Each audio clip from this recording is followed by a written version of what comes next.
ஒரு அழகிய கிராமம். அந்த கிராமத்தோட வருமானமே என்னென்னு பார்த்தீங்கன்னா விவசாயம் தாங்க.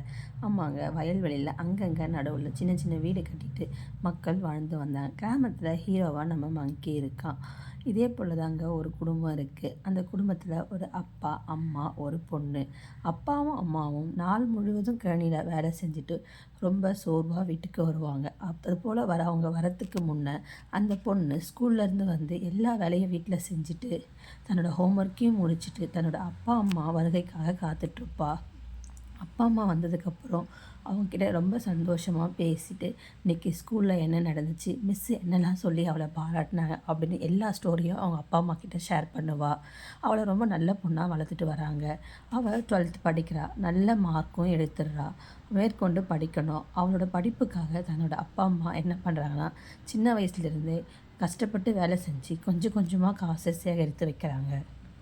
அதுபோல் சேகரித்த காசு எல்லாத்தையும் பேங்க்லேருந்து ஒரு நாள் எடுத்துகிட்டு வரணும்னு நினைக்கிறாங்க. அப்போது என்ன நடக்குதுன்னா, சில திருடர்கள் என்ன பண்ணுறாங்கன்னா, அவங்க அப்பா அம்மா கிட்ட இருக்க காசை பிடுங்கிட்டு அவங்க அப்பாவை அடிச்சுட்டு போயிடுறாங்க. இதை பார்த்து அம்மாவும் பொண்ணும் ரொம்ப அழுகுறாங்க. நம்ம மங்கி ஹீரோவாக அந்த காசை காப்பாற்றி எடுத்துகிட்டு அப்பா அம்மா அந்த பொண்ணுக்கிட்டேயும் அம்மாக்கிட்டேயும் கொடுக்குறான். இவங்க 2 பேரும் தேங்க் பண்ணுறாங்க. அதுக்கு மங்கி சொல்லலாம், இன்றைக்கி நான் உயிரோடு இருக்கேன்னா அதுக்கு காரணமே உங்கள் பொண்ணு தான்.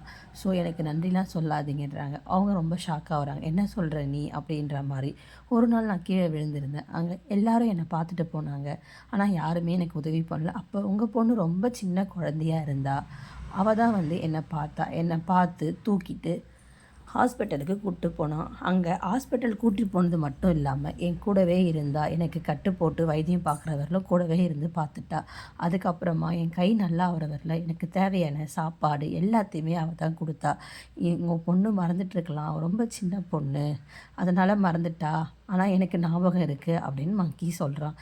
இதை கேட்ட அம்மாவுக்கு ரொம்ப சந்தோஷம். நம்ம பொண்ணை ரொம்ப நல்லா நம்ம வளர்த்துருக்கோம் அப்படின்னு. வீட்டுக்கு வராங்க. அப்பாவும் குணமாகி வந்துடுறாரு. அப்பா தன்னோட மகக்கிட்ட, நீ ஆசைப்பட்ட மாதிரி டாக்டர் படிக்கலாமா அப்படின்னு சொல்கிறாங்க. அதுக்கு அந்த பொண்ணு, இல்லைப்பா நான் டாக்டர் படிக்க போகிறதில்ல, ஏன்பா அப்படி சொல்கிற அப்படின்னு கேட்குறாங்க. அதுக்கு அந்த பொண்ணு சொல்கிறா, அன்றைக்கி உங்களை அடிச்சுட்டு பணத்தை பிடுங்கிட்டு போனாங்க. அப்போ எல்லாரும் பார்த்தாங்க, ஆனால் யாருமே ஹெல்ப் பண்ணல. அப்போது நமக்கு ஹெல்ப் பண்ணது மங்கி தான் ஹெல்ப் பண்ணா.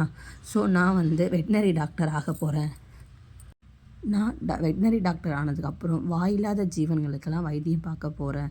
அதுங்களோட உணர்வுகளுக்கு மதிப்பு கொடுக்க போகிறேன் அப்படின்னு சொல்கிறேன். அப்பாவும் அம்மாவும் சந்தோஷமாக தன்னோட மகளை படிக்க அனுப்புகிறாங்க. அவள் ஆசை பிரகாரம் போயிட்டு வெட்னரி டாக்டராகவும் ஆயிடுறா. திரும்பி ஊருக்கு வரும்போது அவங்க ஊருக்கு ஒரு ஹாஸ்பிட்டல் கட்டுறதுக்கான பெர்மிஷனோடு வந்து ஹாஸ்பிட்டல் கட்டி அங்கே அவளே டாக்டராகவும் இருக்கா. மாடு, பூனை, நாயின்னு எல்லாத்துக்கும் வைத்தியம் பார்க்குறா. இவள் இல்லாத நேரத்தில் அவங்க அப்பா அம்மாவுக்கு உதவியாக மங்கி இருக்கிறான்.